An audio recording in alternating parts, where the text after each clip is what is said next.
Bonjour à tous, bienvenue dans Samedi Soir, Dimanche Matin, votre rendez-vous documentaire. Cette semaine, programmation exceptionnelle. 2 films, 2 trajectoires politiques qui racontent la même ville, Marseille.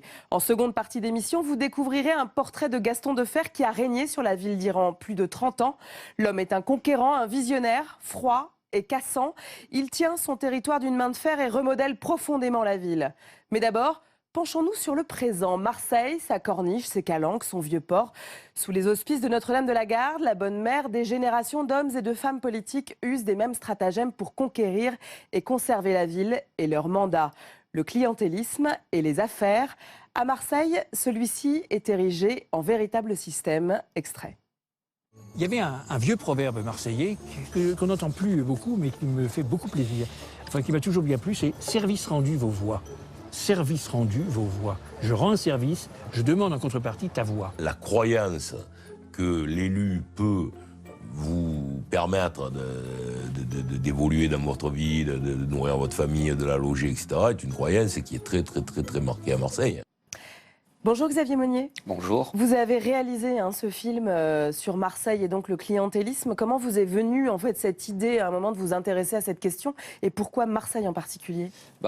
Pourquoi Marseille en particulier? Tout simplement parce que moi je suis né à Marseille, j'ai grandi à Marseille, j'ai étudié à Marseille. Et au bout d'un moment, j'ai eu envie de comprendre si tout ce qu'on me racontait quand j'étais petit, le système politique, la façon dont il fonctionnait, les histoires qu'on entendait, que mes parents me racontaient dans les discussions avec leurs amis, les discussions qu'on entendait au bar aussi, et tous ces débats politiques qu'il y avait, qu'est-ce qu'il y avait derrière cela, c'est-à-dire essayer de comprendre comment fonctionnait ma ville. Parce que très bêtement, j'ai envie de savoir comment ma ville se développe ou pas, quelles sont les affaires qui la concernent, comment elle est dirigée. Et donc c'est là que vous faites une série d'enquêtes pour le journal Bakchiche. Et donc c'est une déclinaison finalement de cette enquête. C'est une déclinaison à la fois de mes articles pour Bakchiche, aussi d'un livre que j'ai consacré à Marseille en 2013. Et donc j'ai eu envie d'essayer un autre médium pour essayer de raconter et de tout simplement confronter les élus et les hommes politiques de la ville à un phénomène qui a été longtemps mis sous le boisseau et dont le nom a été popularisé justement avec les enquêtes judiciaires qui ont eu lieu depuis les années 2007-2008, qui s'appelle le clientélisme. Et donc essayer de donner d'abord une définition, de laisser donner aux hommes politiques leur définition du clientélisme et ce que ça a apporté ou ce que ça a empêché à Marseille. Dans Marseille. Alors c'est banal le clientélisme à Marseille, on le voit bien dans votre reportage, c'est banal et en plus c'est assumé, c'est particulier à cette ville. C'est ça qui est impressionnant, c'est que le clientélisme c'est une forme de gouvernance ou en tout cas une forme de programme politique pour se faire élire qui est déclinable dans beaucoup de villes, et pas seulement dans le pourtour méditerranéen, parce qu'on peut aller dans des villes comme le Valois, on peut aller dans le Nord, on peut aller à Paris, que ce soit par exemple sous les mandats de Chirac, où il y avait beaucoup de fonctionnaires qui étaient recrutés sur leur CV corse, ou le CV de proximité avec certains élus. Donc c'est quelque chose qui n'est pas propre à Marseille. En revanche, à Marseille, c'est, on va dire, carrément assumé. Et c'est ça qui est impressionnant et qu'il fallait montrer, c'est que les hommes politiques marseillais n'ont aucun problème à parler de clientélisme, voire à l'assumer. Et on le voit effectivement avec Jean-Noël Guérini, qu'on découvre dans votre documentaire, qui le dit de manière absolument incroyable. Pas seulement Jean-Noël Guérini, on voit bien que les hommes politiques marseillais, après, ça dépend avec qui ils parlent. Moi, je suis journaliste, ils me connaissent bien parce que j'ai beaucoup travaillé sur Marseille, j'ai beaucoup écrit sur eux. Certains papiers étaient vécus par eux comme des attaques. Donc quand ils ont accepté de répondre à mes questions... Ça a été difficile d'obtenir des interviews de leur part ? Non, ça a été long. Pas difficile, mais c'était... Ils se méfiaient parce qu'évidemment, j'avais écrit sur les affaires, j'avais écrit sur des marchés publics qu'ils ne voulaient pas... voir attribués de cette façon-là ou dont ils ne voulaient pas qu'on voit à qui ils avaient été attribués parce que c'était à des proches. Donc évidemment, ils se méfiaient. Moi, je leur ai donné le contrat dans les mains. Écoutez, moi, je viens... Tout le monde parle du clientélisme, moi-même j'en parle dans mes papiers. Donnez-nous votre définition et en quoi le clientélisme peut aider Marseille. Puisque selon vous, ça peut aider Marseille. Donc en quoi ça peut aider Marseille? On voit bien une certaine pudeur qu'ils ont.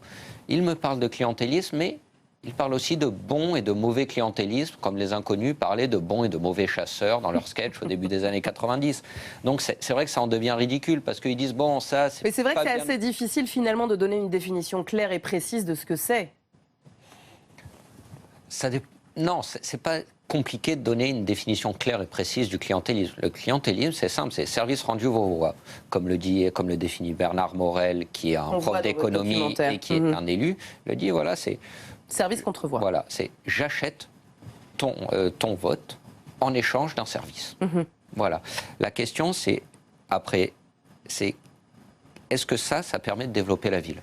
Est-ce que ça permet de créer un intérêt commun et de développer des projets d'intérêt commun? Et alors quelle est votre réponse justement à ça? Non? Ça veut dire que c'est ça qui bloque la ville selon vous? C'est l'un des éléments qui bloque la ville, tout simplement parce que le vote n'est pas dirigé sur un projet, n'est pas dirigé sur une volonté commune ou sur une volonté de vivre ensemble. Ouais. On n'est pas dans l'intérêt collectif. Particulière. Donc, on agrège plein de petits intérêts collectifs, mais pas en regardant l'horizon, en regardant ce qui se passe à nos pieds. Ouais. Donc, et ce qui explique aussi pourquoi est-ce que le clientélisme est encore si fort à Marseille, c'est que la ville, il est vrai, ce n'est pas une ville riche. Il y a 25% de gens qui vivent sous le seuil de pauvreté. Donc, plus une ville est pauvre, plus il y a effectivement matière à pratiquer le clientélisme. Plus l'emploi coûte cher ou le logement coûte cher, par exemple. Dernière question, Xavier Meunier. Diriez-vous, comme on l'entend dans votre documentaire, que Marseille est en train de se gomoriser, c'est-à-dire à l'image de la mafia napolitaine et de ce qu'elle fait en fait à Naples, comme le dit en fait c'est Renaud Muselier dans votre Renaud Muselier, il fait, et son ami Bruno Gilles l'explique bien, il fait un coup politique. En prenant quelque chose de médiatique.